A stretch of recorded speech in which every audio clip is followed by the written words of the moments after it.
Assalamualaikum warahmatullahi wabarakatuh. Halo semuanya, jumpa lagi di channel Arjuniswa.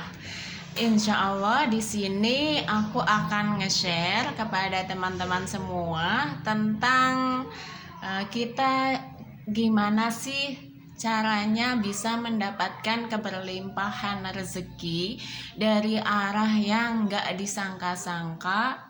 Karena aku pribadi juga merasakan hal yang sangat luar biasa ketika aku ngamalin ini ya. Semoga siapapun yang lagi nonton video ini Allah berikan rezeki dari arah yang gak disangka-sangka. Semoga Allah melimpahkan keberlimpahan yang sangat-sangat berlimpah. Terus apa yang harus dilakukan? Nah, sebelum dilanjutkan nonton video ini, alangkah sebaiknya kita beristighfar dulu karena kita itu banyak banget dosanya ya. Aku pernah mengikuti seminar kenapa rezeki kita itu terhambat, itu karena dosa yang kita lakukan dulu ya. Jadi coba lakukan, kita baca istighfar dalam sehari itu minimal baca 100 kali ya. Dan itu sangat membantu kita untuk membuka pintu-pintu rezeki ya.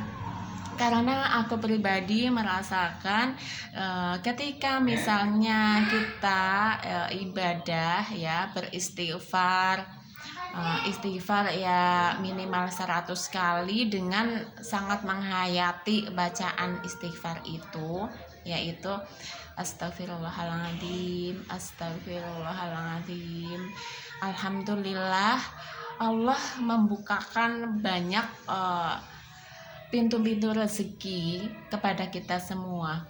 Seperti waktu aku mendengarkan ceramah Ustadz Adi Hidayat, kata beliau salah satu amalan untuk membuka pintu rezeki itu adalah dengan cara beristighfar ya. Jadi usahakan dalam satu hari itu kita baca istighfar sebanyak 100 kali, itu minimal ya. Insya Allah Allah akan memudahkan semuanya. Itu yang pertama ya, cara yang pertama. Jadi istighfar itu penting banget ya.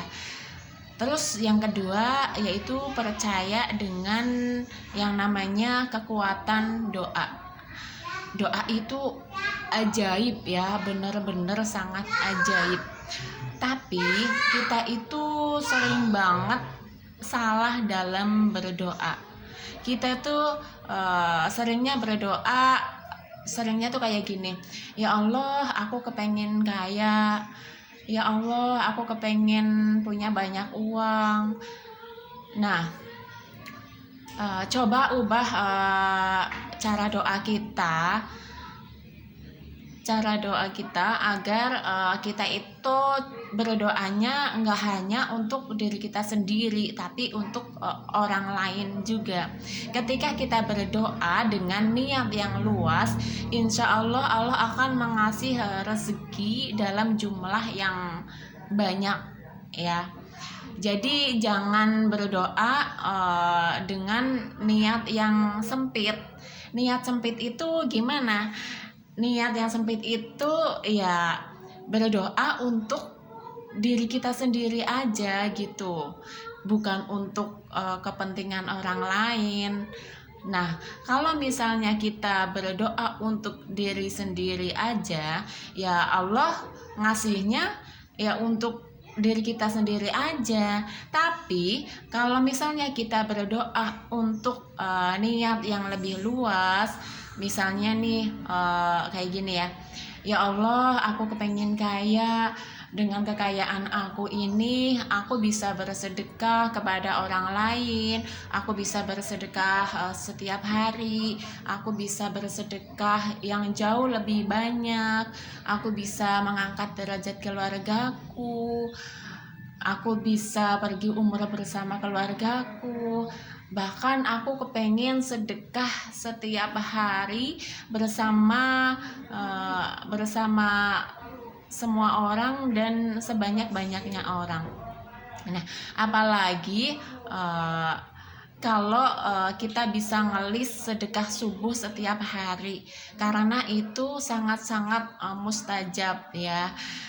Jadi berdoa bukan hanya untuk kepentingan diri kita sendiri. Kita berdoa dengan niat yang luas. Ini coba dipraktekkan ya. Insya Allah Allah akan memudahkan ketika kita berdoa bukan hanya untuk diri kita.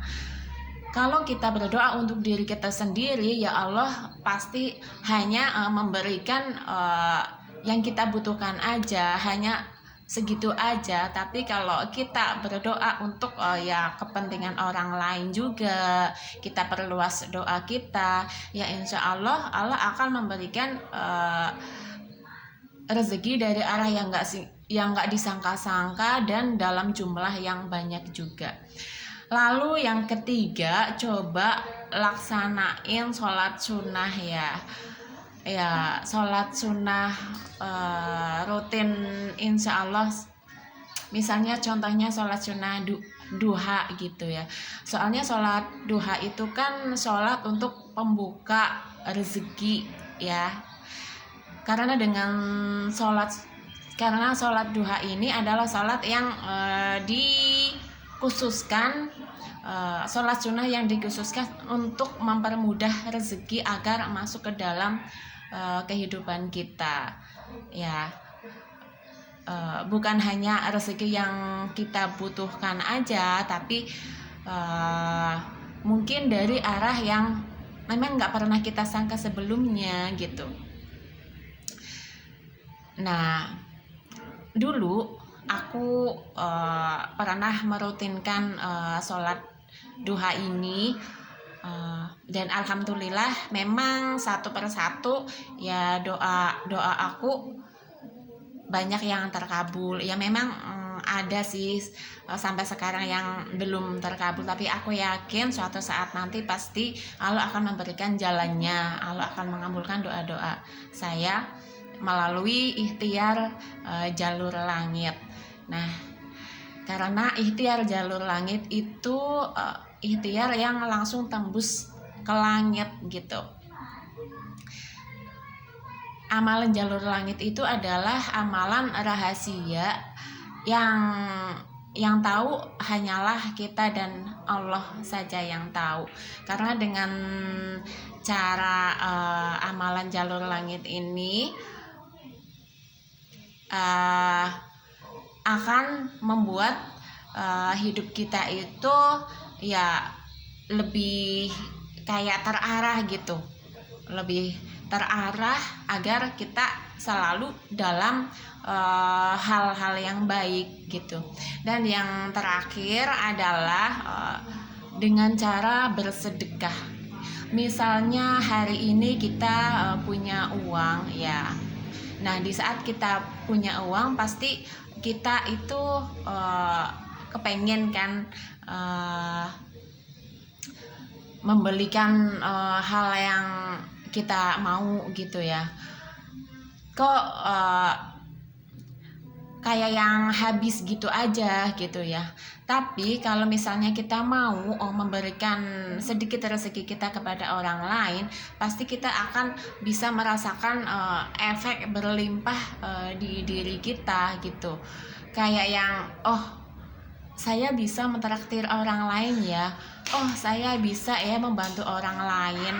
Nah, secara tidak langsung alam bawah sadar kita tuh membuat efek keberlimpahan tersendiri gitu, bahwa kita itu punya, bahwa aku itu kaya gitu. Nah, dengan kita merasakan bahwa kita itu kaya, maka ya kita insya Allah akan menjadi kaya beneran. Karena memang rasa itu adalah, menurut aku adalah doa yang sesungguhnya gitu.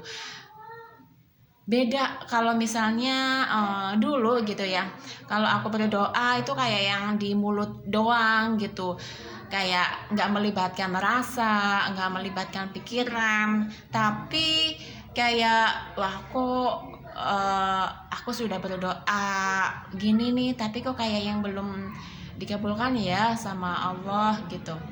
Tapi lama-lama karena katanya kalau berdoa itu kan harus yang sungguh-sungguh gitu. Nah, aku tuh mikir sungguh-sungguh itu gimana ya caranya. Nah, pas aku berdoa dengan ya menurut aku itu udah sungguh-sungguh ya. Itu aku pakai rasa gitu. Aku kayak kusuk, fokus gitu. Bahwa hati aku dan pikiran aku ya sama seperti yang aku ucapkan ini. Dan itu memang nggak berapa lama kemudian aku kayak merasa oh ternyata kemarin pas aku doa seperti ini oh ini ya jawabannya, ternyata Allah mengabulkan, bahkan aku nggak tanpa kita sadari gitu bahwa oh ternyata Allah sudah mengabulkan doaku ya, aku aja nih yang nggak fokus, kayak yang nggak merasakan gitu. Padahal kalau kita mau peka sebenarnya semua doa kita itu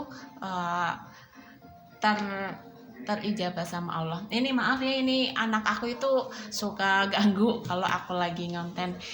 Ya sudah, mungkin sampai di sini dulu ya teman-teman. Semoga yang aku share ini bermanfaat untuk teman-teman. Boleh teman-teman praktekkan sekarang juga dengan cara dilatih ya, berlatih. Karena kita itu hidup di dunia ini adalah untuk belajar apapun itu yang bermanfaat. Terima kasih. Wassalamualaikum warahmatullahi wabarakatuh. Udah.